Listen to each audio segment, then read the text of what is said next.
Welcome to Driven, the Unscripted Success podcast, with your hosts, Mike Menino and Nariman Hamden, bringing you insights and stories on achieving personal, professional, and financial success.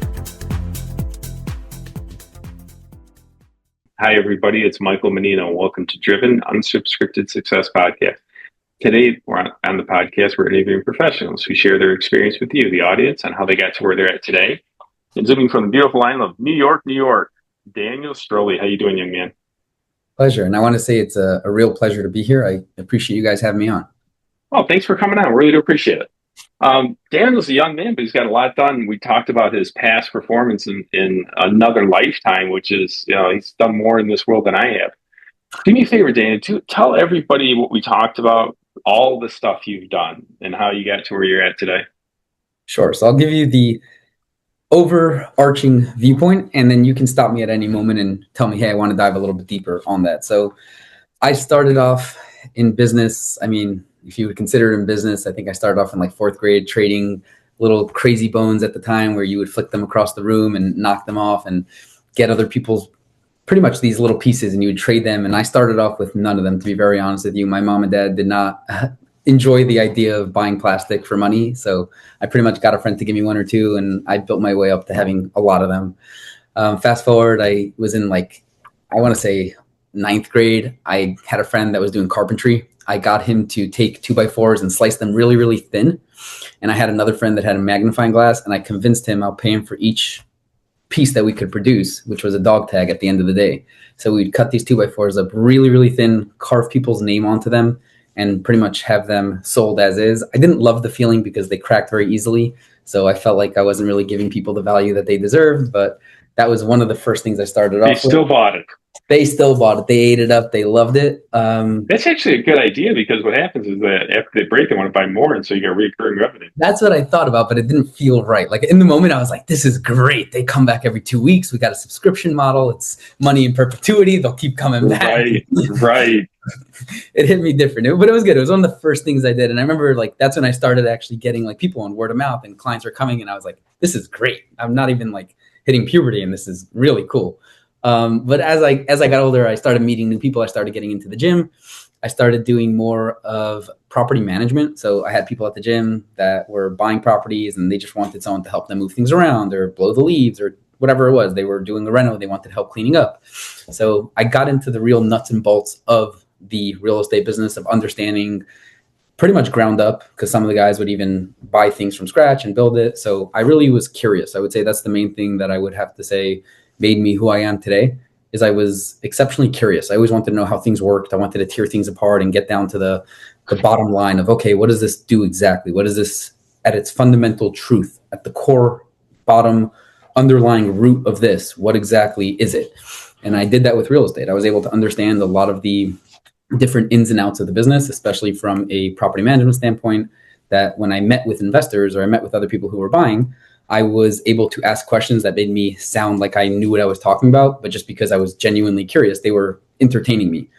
And as time progressed, I was able to add value. I was able to, obviously I had time and energy, so I was always able to show up at properties. And even if I was in school at the time, it didn't make a difference. I still found a way to get there before the end of the day. That was always my thing. I'll take care of it. Don't worry about it. I would tell them, consider it done. That was my line. Consider it done. I'll take care of it. I'm on top of it. And they trusted me, and they had a good reason to do it.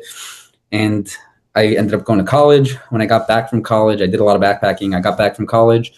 I met a old friend of mine that actually worked with my grandpa at the time, who was an architect. And I went to go visit him at his office. And when I first got to the office, I'll never forget it. There was a baby blue Bentley at the front door. And I just remember always wanting shiny things. And I saw this Bentley, and I'm like, whoever's Bentley that is, I'm going to meet the guy. He's in this building. I'm not leaving until I find him. I get into the building. The guy tells me, who are you? What are you doing in here? Who let you in here? I'm like, the door was open. He's like, no, I'm just playing with you. Enjoy. And it's like, I'm here to see the architect. So he showed me the way. And that was that. On the way out, I had a feeling that was the guy that had the Bentley. So I had a conversation with him. He was 70s at the time. And he, funny enough, was the one that owned all the buildings in the town. And I got into conversation with him. He spent a good 30, 40 minutes. And then I had to find an excuse to go visit the architect more often. So I'd go in, I found a nice time of day that I would always be able to come in and sit in the office, ask him questions. And I was done. I would go over to the real estate man and ask him questions. And I built a really good bond with him, and we ended up spending close to 5 years together. He would buy properties specific to shopping centers, some multifamily, but mostly retail warehouses, and convert them into shopping centers to increase the value inside of the inside of the warehouse, excuse me. And he was able to. We bought retail. He bought warehouses and renovated them into retail. That's a great idea. Correct. Very unique. Because one warehouse, how much could you make versus how many retail?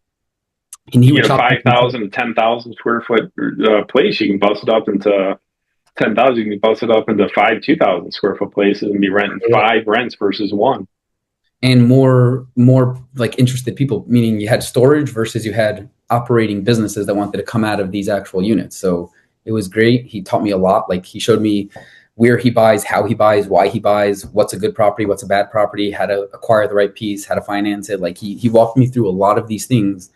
And I was forever grateful. I still am till today, because I felt like I was learning decades in days. Like, I was literally able to go look at properties, and he would just tell me how you see things. Like, here's how I see this. Here's what I look at here. Here's how we measure this. Here's how we look at this. Here's how we write out the numbers. And he really broke it down, and he took the time, and he was patient with me. And I'm really grateful. I have to say that. Like, I know that's not something that people were just given. I'm definitely grateful for that. That's right place, right time type of thing. That's 70 years of knowledge in however long you spend with him. And that's, he's giving you the best information, because he's not even talking to you about all the stuff he learned in the negative, the hard parts. The best thing that's great, man. That's awesome. He had nothing to sell me. He didn't want to sell me a course. He had nothing to gain out of it. Like, he was happy with the way his life was going. That wasn't his only Bentley. And just to be honest, like, it wasn't his only Bentley. Nice. No. He had a collection. Of, like, he was really well to do. And he just didn't, like, he gave me this philosophy. He was like, nothing really matters but what you want to matter.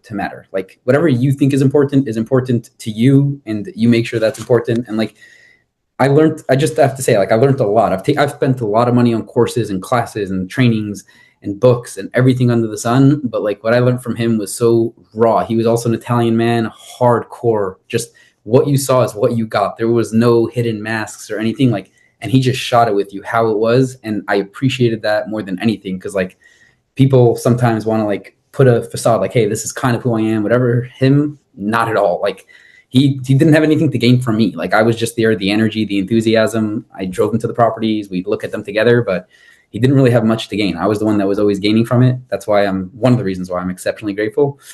I'll say this, and then I'd love to hear your feedback on it. But I got into, once we started, I mean, he was already doing the shopping centers, the warehouses and the shopping centers. I obviously, as fresh blood, always saw things from new eyes. I'd be like, oh, what if we do this? What if we do this? What if we do this? And he's like, some of the things he was set in the ways, but some of the times he was like, okay, interesting.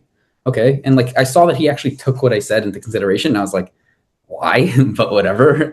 You're giving him a new perspective. So I didn't know that at the time. I just looked at myself and I'm like, I'm so happy to be here. Like, I would show up every day on time, stay late, go early. Like, there was no. That's really the key.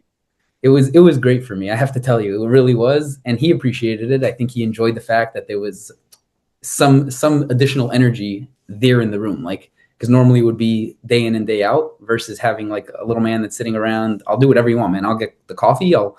There's no job beneath me. Like, literally, there is nothing that I will not do. And he noticed that. And I think he respected that. That was, I think, one of the things that we really had in common. I remember seeing him on the side of the road, like pushing shopping carts from one shopping center to the other. And this guy did not need to be pushing shopping carts, but like, that was his standard. The things he had multiple Bentleys. He doesn't need to be pushing shopping carts. But he just had he was, all of the properties were A properties, clean, trimmed, pristine, A property, like really high end, nice. He always would tell me, I don't know if I'm allowed to use bad language, so I won't, but he would say, if you buy garbage, you have garbage. Like, do not buy trash. You have to buy good things. Otherwise you're just stuck with bad things. And from there, I transitioned into businesses. I found the shopping center people that were renting out. I obviously took that same level of curiosity to them. He would sometimes go home 2, 3, 4 o'clock. He was older. I respected that. I was still hungry. I wanted to do other things. I'd walk across the street to the shopping centers, walk the properties, meet the tenants, ask them about their business. Like, because he told me real estate's a business. You got to be on top of the business. You got to manage the business. So I would ask them about their businesses, and they would tell me, hey, this is what we do for marketing. This is what we do for our clients. This is how, when a new person comes in with a pair of glasses, this is how we fix it. This is how we order new inventory. This is how much inventory is in the store. I'm talking about every single shopping center, or at least the ones that I found exceptionally interesting. Usually it was the higher end ones. So glasses guy, car guy, jewelry guy, like whatever it was, those are the ones I wanted to spend time with to understand the ins and outs of the business and be able to ask the questions I wanted to have a better understanding on throughout their business. Because I know they've been in business for years. They've been in business 50, 60 years, some of them, and they have information that would take me 50, 60 years to get. Yeah, like you said, you've got all the good knowledge up front without the hey, I did this and it didn't work out. I got to learn through their mistakes, which to me is outstanding. You don't have to make the same mistakes. You can learn from other people's mistakes. And it's very insightful. It's something that I don't think anyone felt threatened, because I remember I even would make sure I dropped their guard. I remember one guy I would sit down with and I'd be like, you can tell me, I'm not going to go open up a business like this tomorrow. And he's like, okay. I was like, I like what I'm doing. I don't need to be busy with this. And he's like, fine, you know what? And he started teaching me things that I never even saw. Even the jewelry guy, I learned about troy ounces and things like this, that they don't measure it the same way, and how they scratch off the gold and how they see if things are real, how they take it apart, how they look at, it was very interesting. Where they work on it, they vacuum up the place and take the filters, and then they save so much gold in that. To the T, they're precise. Right. It's amazing. Yeah, it's a really interesting. A friend of mine's a jeweler, and he shows me all this crazy stuff that he does, and the profit margins. And the profit margins have to be that too. Some of the best things I've ever noticed is that it's even you're saying you have a friend that's a jeweler. You know that as a business owner, you can learn something from him, even though you're not in the same industry. He markets himself differently. He presents his product differently. He communicates differently. He has a different sales process. So we're always learning. We're always looking for new ways to improve and to understand things in a different manner. That's one of the best things I would say I've ever learned, is that I've had conversations with people that had in-home custom cupcake businesses that I sat down for 2 hours just to understand. Because I was like, this is fascinating. You just posted it on social media and people see it. They're like, yeah, we have a lot of followers, and they see it and they want to do their birthdays. And I'm like, interesting. How do you make it? How does the process? Oh, well, sometimes the fudge falls over, so we have to use this type of preservative to keep it up. I'm like, wow. And each person, I went down the line to understand things that I didn't think anyone in their right mind would want to know, but for some reason I looked at them and was like, I could learn something from here. How you operate your business, successful or unsuccessful, doesn't make a difference. I can learn something from you. You've spent years to do what you're doing. I can get you to give me some sort of insight that saves me that time, and I can understand the failures. So what you learned from those things, and I can understand the success, why you think you were able to have success in this field. What were the formula that you used to fast track, or maybe you learned from someone, and I was able to gain that knowledge just from an understanding standpoint, so I could apply it to someone else, whether it be a client or my own business. So that was something I always enjoyed. Nice. You've had a very interesting short time. I mean, how old are you, if you don't mind me asking? I just turned 26. Nice. Awesome. And what do you do now? So explain to people what you do now. You help out systems and process and businesses. So what I do is based off of what I've learned, pretty much. So each person I sat down with, I would pretty much get a very clear understanding. That was my goal, simple and clear. Give me the simplest, clearest 30-second understanding of what you do, how you do it, why it works. And then I obviously got into deeper why they do it and how they get it done and everything from there. But I really wanted to get a fundamental understanding of how their business ran. So right now, what I do is I look at businesses that usually come to us because people referred them for having a streamlined system, meaning they don't have a clear way to get clients, or they don't have a clear way to keep clients. And what we look at is the underlying process. What have you been doing to get clients? What have you been doing once the client come in?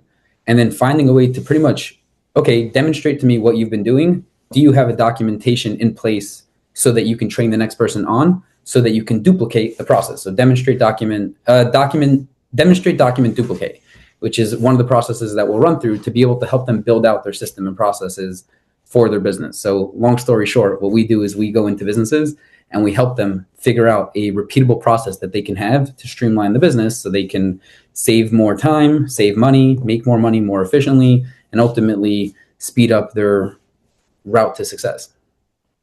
Nice. That's awesome. So systemize, and by being curious with all of those businesses, you figured out a systems and process to help them all out. And funny enough, each person really has their own unique way of doing things. So there isn't really one magic pill. A lot of times you do need to sit there and really understand, not because the business per se is unique, meaning there could be two jewelers that do things relatively the same, but the business owner that operates may not be tech savvy. So he needs to be operating off of a piece of paper, but that doesn't mean he can't have a system in place on how he organizes his papers.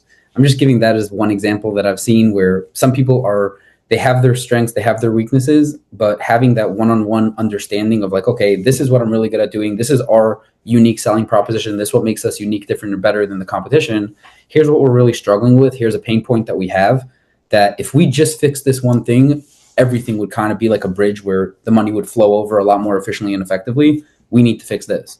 So even though businesses tend to be at a foundational standpoint quite similar, meaning how we have a burger store is pretty similar to the next burger store, there is still some unique pieces, meaning of the product, of the people that run the actual product and the system, and then the system behind it that actually makes the whole business run. Right. There was, you ever hear of Bradley? That I have, the dropping bombs, man. Yeah, dropping bombs. I was on the podcast one time. Nice. And we had a conversation of this. You know, he goes, one of his clients goes, "Hey, can you coach me?" He goes, "I don't go do coaching." He goes, "I'll give you $100,000." He goes, "All right." And then he does. It's just the way he says things. He goes, "Yeah, all right." And so he finds out what the guy does, and he goes, "What do you do all day?" He goes, I spend Monday, Tuesday, and Wednesday finding leads to talk to them and sell, and I do really well on the sales on Thursday and Friday." And he goes, "Okay." And he goes, "How much you make?" He goes, $750 a year. And he goes, "Oh, that's good." He goes, "Well, I got an idea for you.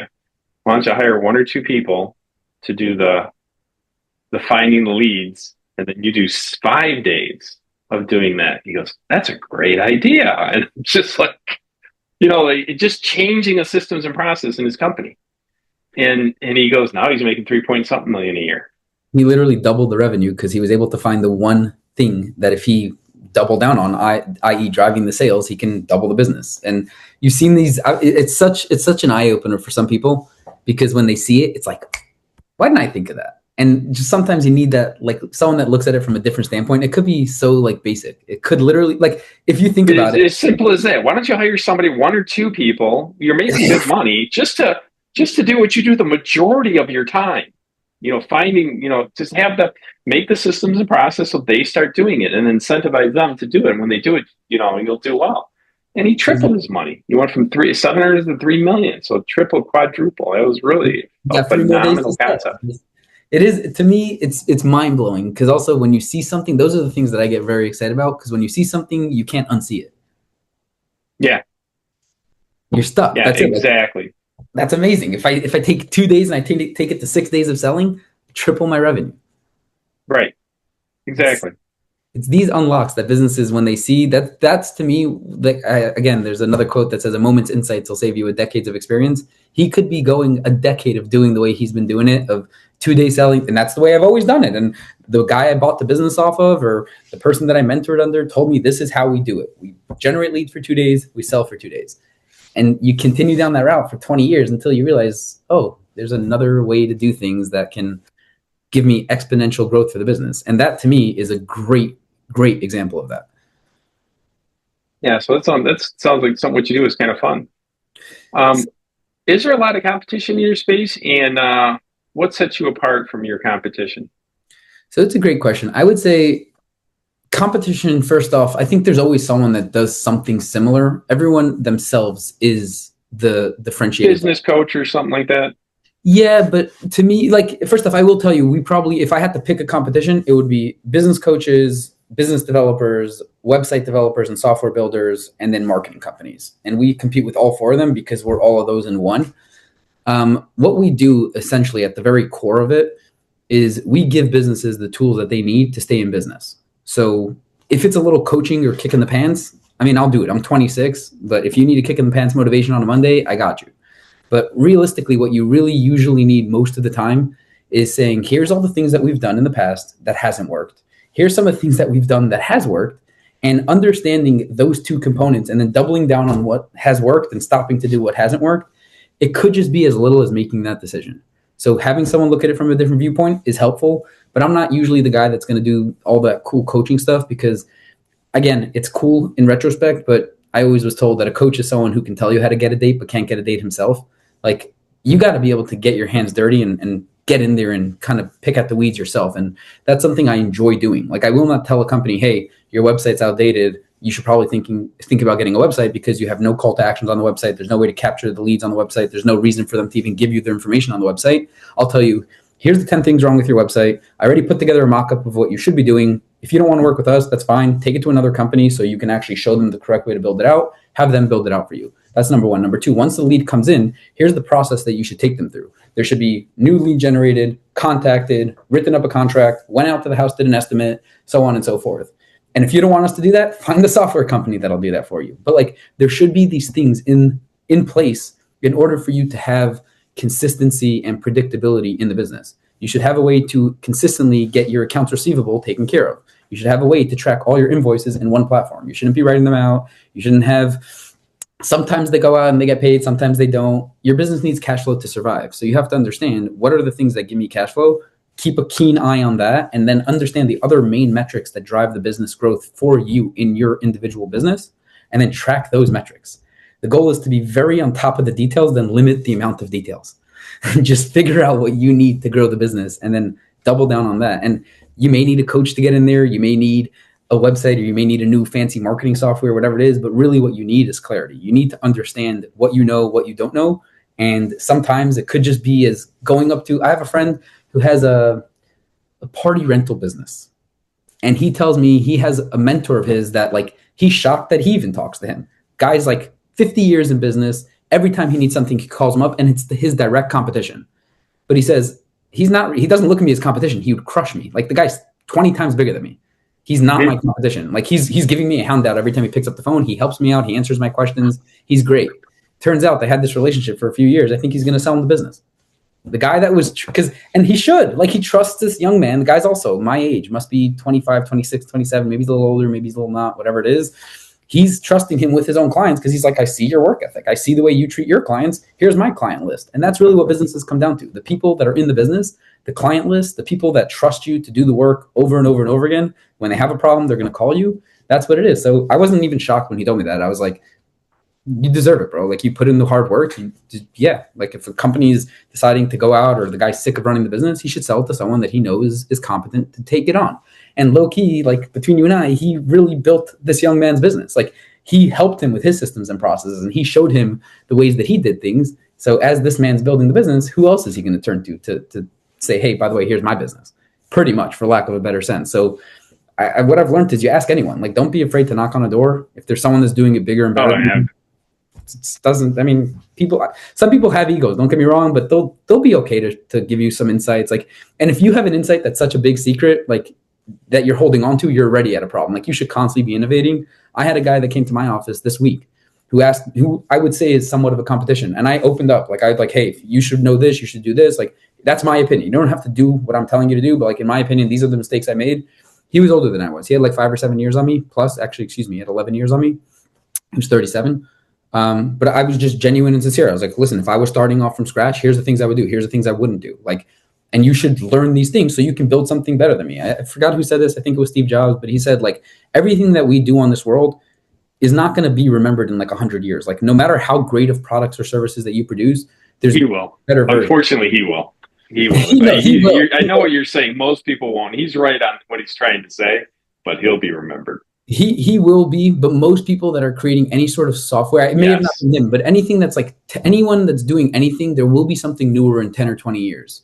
But the goal is to advance. And there's new product every year. You know what I mean? And like you said, like, if in my lifetime, I've been here 60 years, the things that I've seen come and go, like, car companies, I'm from Detroit, so I see a lot of car companies. There's one called Falcon, it was a great car company 10 years ago, and it was like trying to beat the Prowlers at the time, and they just went under.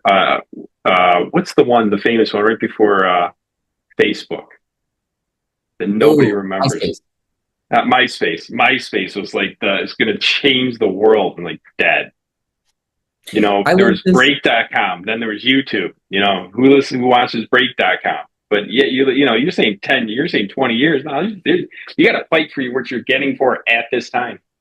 I learned something from Tony Robbins so long ago that always stuck with me. He said, business comes down to marketing and innovation. If you don't know how to market yourself or get new ideas coming in, new blood, new ways of doing things, you will be out of business. It's unfortunate nowadays. I think marketing gets a bad rep. I speak to plenty of people. I had a call yesterday with a guy out of California, told me he worked with a marketing company, and they just took his money and ran.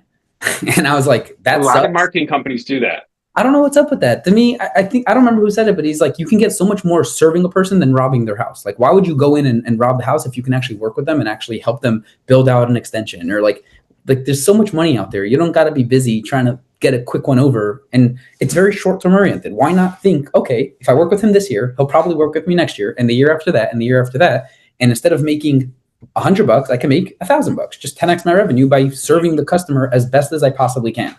So if you help somebody here, let me give you this. So I'm a stats guy. Like I can usually shut people up on stats alone. What about this? What about this? What about this?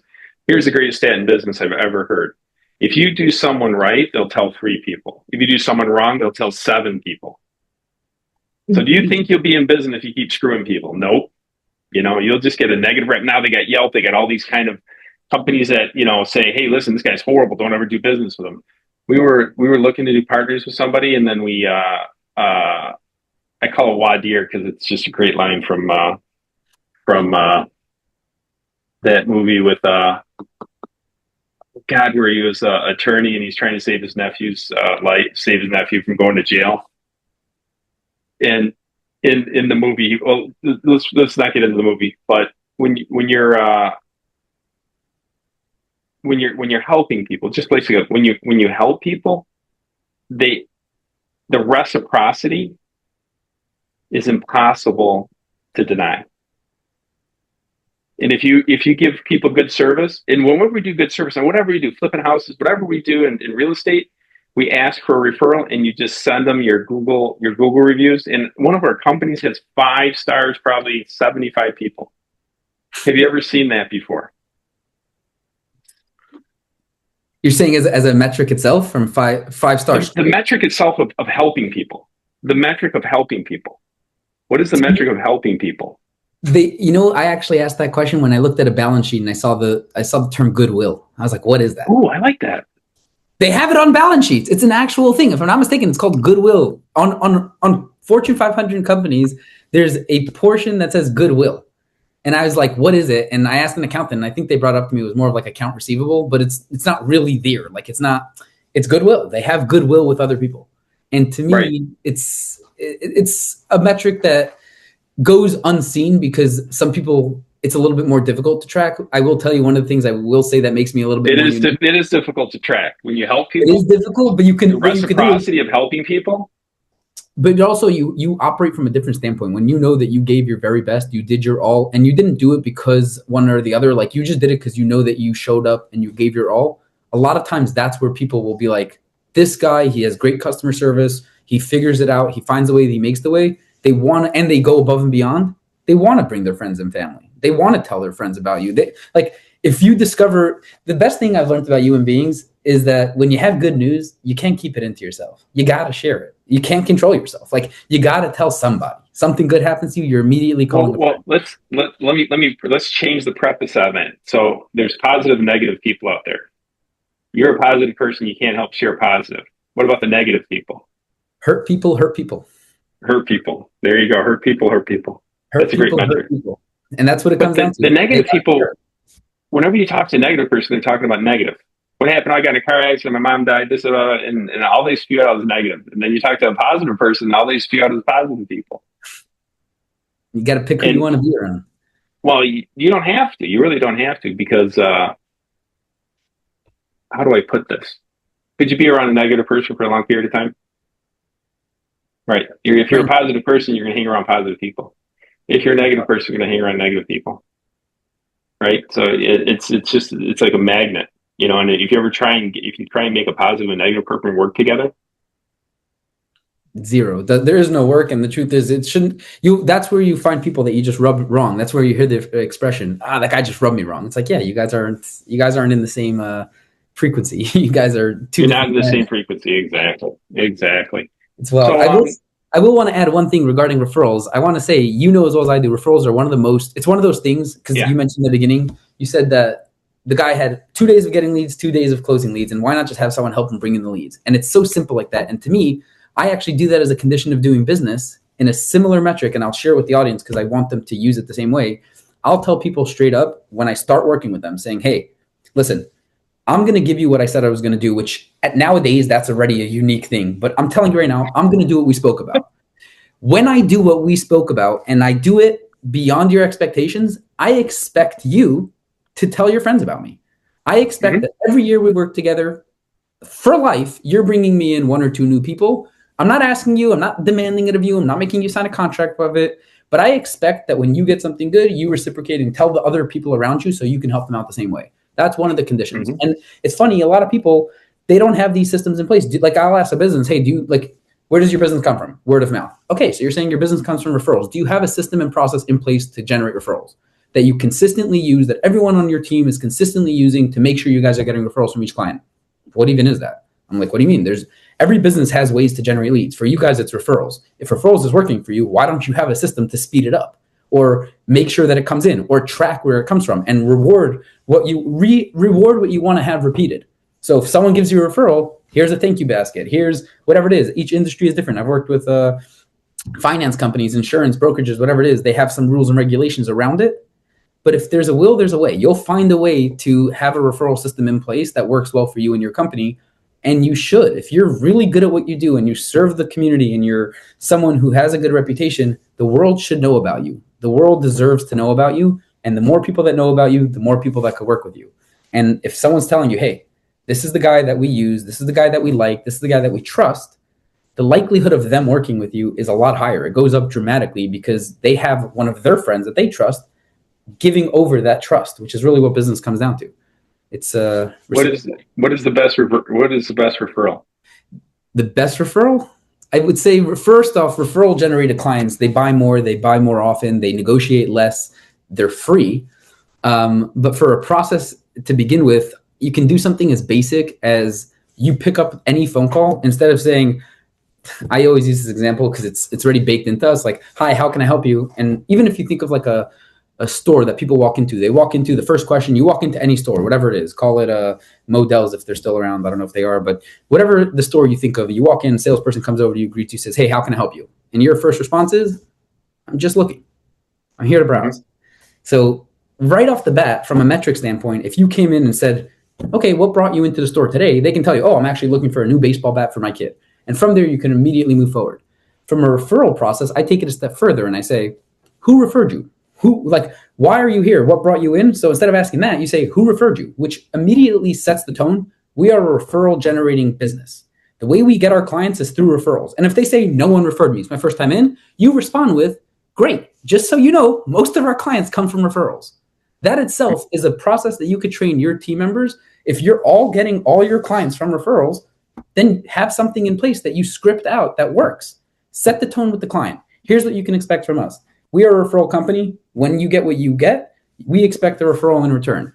Something is as simple as when they leave, you say, hey, we look forward to seeing you again soon, is something that can get people to come back. And if you do like a client appreciation event, you can get them to bring in their friends as well. You do something that gets people to want to bring the community together to meet you because you're someone who, when they introduce their friends to you, their status gets elevated. They become the cool kid on the block because of who they know. So people will want to recommend you if you're someone who exceeds expectations and does more than what you get paid to do. They feel like they're getting a deal. And when you feel like you're getting a deal, you're getting good news. Yeah, they are. You know, they are getting a deal. If you're doing more than you expected, like when I was I had a building company, and then when everybody would ask me, hey, could you do this? Could you do this? I would generally do that because it wasn't that much effort. We had just a couple guys there, just pay them a couple extra bucks and do whatever they had to do. And then they had, once in a while, they go, how much you charge me for that? I'm like, nothing. Don't worry about it. If it's something minor, I'm not even going to bother. And they look at you. They look at you like you're easy. You got 3 heads.